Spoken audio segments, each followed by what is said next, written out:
Ano magtanim ng kamatis. Sa bidyong ito, ituturo ko sa inyo step by step ang pagtatanim ng kamatis. Kahit wala kang idea at wala kang alam, basta panoorin mo lang ang bidyong ito, sisigurado ko sa iyo na madali mo itong matutunan. Kapag nagawa mo ang pagtatanim ng kamatis na kahit dyan ka lang sa bahay mo at wala kang lupain, maaari ka pa rin makapagtanim at pwede ka pa rin kumita. Dahil ang ituturo ko ngayon ay sa bahay mo lang itong gagawin. Dahil ang kamatis, bukod sa nagbibigay siya ng health benefits at nagbibigay din siya ng kita na pwede mong pagkakitaan. Kaya huwag mo i-skip ang bidyong ito at kailangan mo itong tapusin para meron kang matutunan at idea. Kahit busy ka man ngayon sa iyong ginagawa, pwede mo pa rin gawin ito para dagdag kita.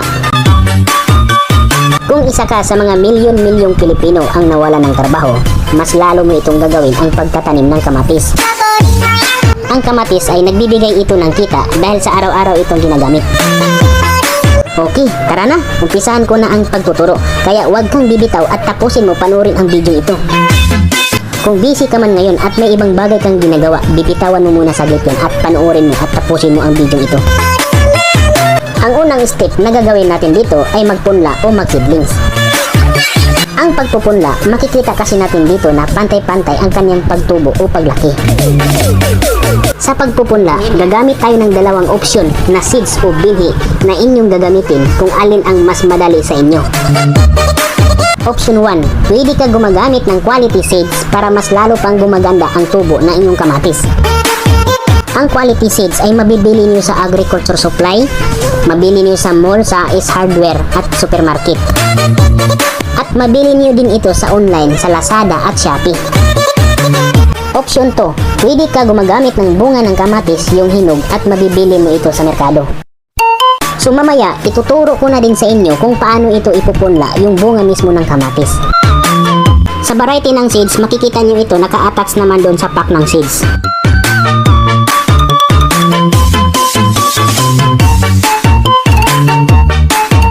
Para hindi kayo malilito, pwede nyo ito i-research muna sa Google. Kapag may nakita na kayo magandang variety, tsaka na kayo bibili. Kapag gumagamit ka ng hinog ng bunga ng kamatis, hindi mo din malalaman ang variety kung ano ang nakukuha mo. So ang gagawin mo ngayon, pipiliin mo na lang yung malaki. Tara na, simulan na natin ang pagpupunla. Ang pagpupunla natin ay gagamit po tayo ng takip o planggana or plastic or container, pwede. Sa ilalim nito ay kailangan yung butasan para pagdilig niyo ay katagos ang tubig. Dapat ang lupa niyo ay buwaghag, malambot at mataba.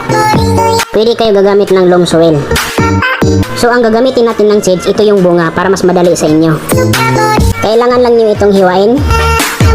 Ilagay ito sa ibabaw ng lupa at ipaplastar. Pagkatapos tabunan niyo ulit ng lupa para hindi mahukay ng manok o daga. Pagkatapos diligan ito ng tubig para mabasa. After 7 days, ganito nakahaba ang seedlings. Yun nga, hindi lang siya quality, maraming patay at konti lang yung nabubuhay. Kung hindi kayo nagtipid, damihan nyo na lang ang paglagay ng bunga ng kamatis para mas maraming seedlings. After 22 days, ganito na siya kahaba at pwede na siya i-transplant.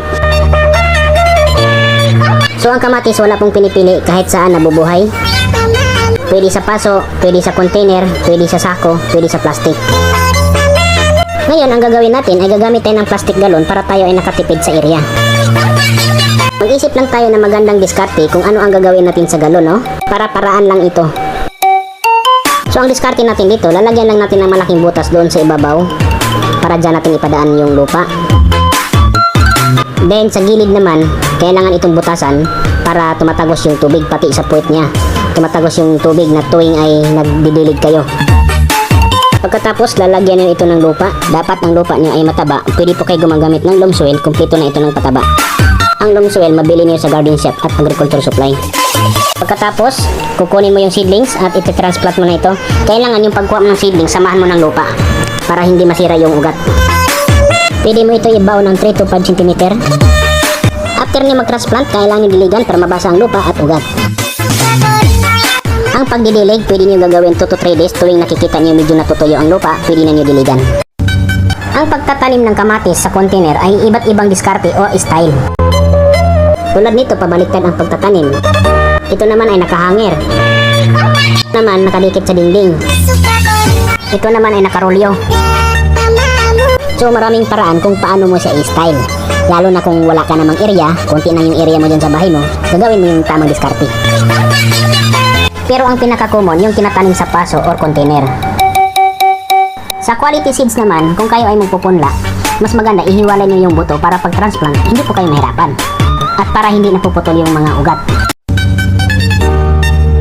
Second step, dito ko na din ituturo ang pag-apply ng fertilizer. Ang pag-apply ng fertilizer, may dalawang option na inyong pagpipilian. Option 1, commercial fertilizer. Ito yung gawa sa synthetic at may halong chemical. Kapag kayo ay nag-apply ng commercial fertilizer, ilayo lang ito sa puno ng 3 to 5 cm para hindi mamatay ang inyong kamatis. Ang sukat ng fertilizer, kahit kalating kutsara bawat puno, okay na. Pwede kayo gumagamit ng fertilizer, complete triple 14 at saka urea 4600. So itong dalawang commercial na fertilizer, pwede niyo sa imi-mix sa pag-apply para mabilis lumaki ang inyong kamatis habang napapalaki ito. So konting ingat lang ang pag-apply ng commercial fertilizer. Kapag ikaw ay nagkamali, maaari masisira ang iyong pananim or mamatay. Option 2, organic fertilizer. Ito ang pinaka-the best dahil ang organic fertilizer, hindi ito nakakasira at nakakatulong pa ito sa pagtaba ng lupa. Ang organic fertilizer, makukuha niyo ito sa compost at makukuha din niyo ito sa animal manure like kalabaw, baka, manok, kambing at iba pa. Ngayon, kung wala kayong makukuha nito ang organic fertilizer, pwede niyo ito mabili sa garden shop, agriculture supply, at pwede din sa online like Lazada at Shopee. After 25 to 30 days, ganito na siya kalaki. Ito na yung time na pwede na kayo mag-apply ng fertilizer like commercial fertilizer at organic fertilizer. Ang pag-apply naman sa organic fertilizer ay ilalagay lang naman ito sa puno. Ang pag-apply sa organic fertilizer ay pwede nyo gagawin ng isang beses or dalawang beses sa isang buwan. Depende sa inyo kung kailan kayo magkaroon ng budget. Ang pag-apply naman sa commercial fertilizer ay pwede nyo gagawin ng isang beses sa isang buwan. Ang third step ay fruit quality. Ang fruit quality natin, dito din natin malalaman kung paano tayo magparami ng bunga, magpaganda ng bunga, at pakikinisin ng bunga. So ibig sabihin, kapag nagawa mo ito ay pwede na pang export ang bunga ng inyong kamatis. So ngayon, ang gagawin natin dito para magawa natin yan na gaganda ang quality, ito ang gagawin natin. Ang unang paraan dito na kailangan natin sila ay i-pruning. Tatanggalin natin ang mga maliliit na sanga na hindi na kailangan at pati na din yung mga dahon niya nasa ibaba. Para ang kanyang nutrients ay nakapokus mismo doon sa bunga. Next naman ay pwede natin apply ng foliar fertilizer, pero kung wala naman ganito, pwede naman hindi na. Ang foliar fertilizer, i-apply lang ito during na mulaklak siya. At nakakatulong din ito sa pagpadami ng bulaklak, the same time, dadami din ang bunga.